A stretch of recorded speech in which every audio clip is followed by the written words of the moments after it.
Hello बच्चों, let's read this question. The question says the correct order of acidity for the following compounds is.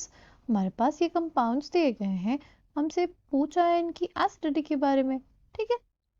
Option A दिया है first second third fourth, option B दिया है third first second fourth, option C दिया है third fourth second first, option D दिया है first third fourth second. Okay, the key concept for this question is, see, अगर हमारे पास कोई acid है HA, राइट, तो ये डिसोसिएट होगा तो हमें क्या देगा, H प्लस और A माइनस. ठीक है, ये हमारा क्या था, एसिड. ये क्या होगा हमारे पास, ये कहलाता है conjugate base of an acid. ये क्या कहलाएगा हमारे पास, conjugate base of an acid. अगर कभी भी हमारे पास जो कॉन्जुगेट बेस है वो स्टेबल होगा, अगर कॉन्जुगेट बेस स्टेबल होगा तो हमारे पास जो एसिड है वो हमारा क्या होगा, एसिड हमारा एक स्ट्रॉन्ग एसिड कहलाएगा. ठीक है, ऐसा क्यों, ऐसा इस वजह से कि अगर ये स्टेबल होगा तो ये चाहेगा कि वो मोर स्टेबल स्टेट में जाए. मोर स्टेबल स्टेट अगर ये है तो ये ज़्यादा डिसोसिएट होगा, यानी हमें ज़्यादा H प्लस आयंस मिलेंगे, ज़्यादा H प्लस आयंस मिलेंगे. इसका सिंपल मतलब कि हमारा जो एसिड है वो एक अच्छा एसिड है. ठीक है, आई होप आपको ये बात समझ में आई होगी. ठीक, अब अगर हम लोग बात कर ले अपने ऑप्शंस की, सबसे पहले हमारे पास ये दिया हुआ है, दूसरा है हमारे पास सैलिसिलिक एसिड, तीसरा हमारे पास मेटा पोजीशन पे लगा हुआ है OH. चौथे में हमारे पास पैरा पोजीशन पे OH लगा हुआ है, राइट. अब अगर हम बात करें इसकी, मेरा फर्स्ट, सेकंड, थर्ड और फोर्थ.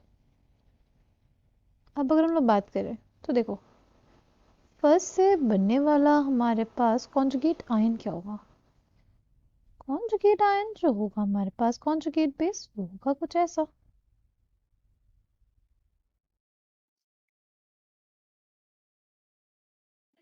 राइट.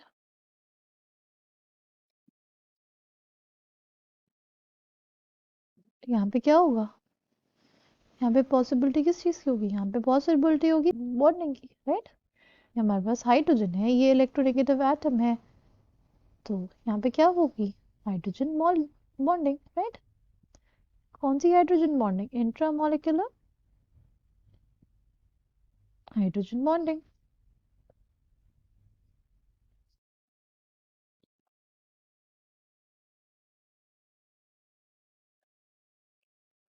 राइट.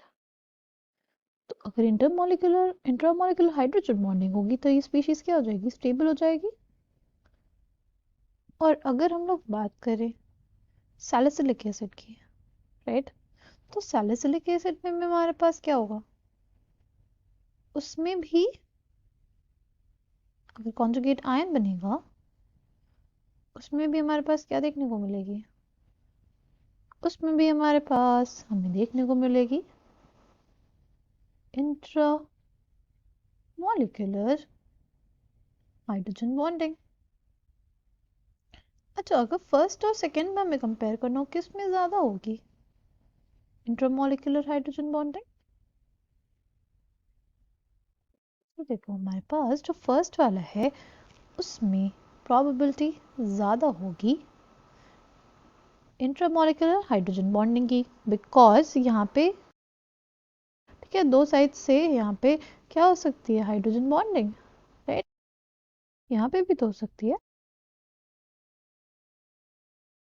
यहाँ पे भी तो है हाइड्रोजन बॉन्डिंग की चांस.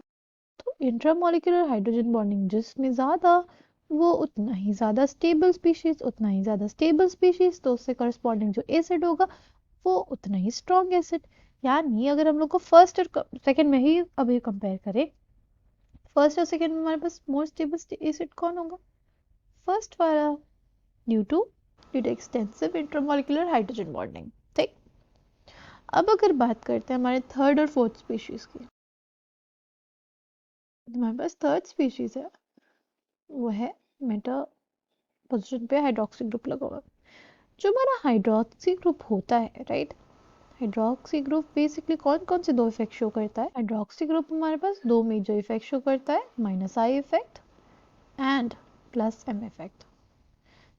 अगर हम लोग को बात करनी हो कि कौन सा इफेक्ट इसका डोमिनेंट होगा, तो इसमें डोमिनेंट होता है हमारे पास प्लस एम इफेक्ट। ठीक है, इसलिए हम इसके प्लस एम इफेक्ट को देखेंगे। ठीक, जो प्लस एम इफेक्ट होता है हम लोग कहाँ कहाँ देखते हैं? प्लस एम इफेक्ट हमारे पास हम लोग सिर्फ और सिर्फ ऑर्थो और पैरा पोजिशन पे देखते हैं। कहाँ कहाँ पे? ऑर्थो एंड पैरा पोजिशन पे। मेटा पोजिशन पे हमारे पास जो इफेक्ट हम लोग देखते हैं वो सिर्फ और सिर्फ क्या होगा? माइनस आई इफेक्ट होगा। तो यहाँ पे ये सिर्फ क्या लगाएगा? Minus I effect. ठीक है, और अगर हम लोग बात करते हैं फोर्थ वाले की, तो बताया ना कि प्लस एम इफेक्ट कहाँ पे लगता है? हमारे ऑर्थो और पैरा पोजिशंस पे। तो ये तो ग्रुप पैरा पे है, इसलिए यहाँ पे क्या लगेगा? यहाँ पे लगेगा इसके corresponding plus plus M effect. ठीक, अच्छा, एक और पॉइंट जो हमें हमेशा याद रखना होगा कि जो एसिडिटी होती है ना, वो डायरेक्टली प्रोपोर्शनल होती है हमारे पास इलेक्ट्रॉन विड्रॉइंग इफेक्ट के, इलेक्ट्रॉन विड्रॉइंग ग्रुप्स के। ठीक, तो अगर हम लोग बात करें थर्ड और फोर्थ में किसका ज़्यादा होगा एसिडिटी? देखो, थर्ड में हमारे पास माइनस आई इफेक्ट है और फोर्थ में हमारे पास प्लस एम इफेक्ट, तो ऑब्वियसली हमारे पास द थर्ड होगा वो ज़्यादा होगा फोर्थ से। थर्ड की एसिडिटी ज़्यादा होगी फोर्थ से। ठीक, तो हमें ये पता चल गया फर्स्ट की एसिडिटी ज़्यादा है सेकंड से और थर्ड की एसिडिटी ज़्यादा है फोर्थ से। तो अब अगर हमें सेकंड और थर्ड में देखना, देखो सेकंड और थर्ड में अगर बात करें तो हमारे पास सेकेंड और थर्ड से में हमारे पास सब ज़्यादा एसिडिटी सेकेंड की होती है।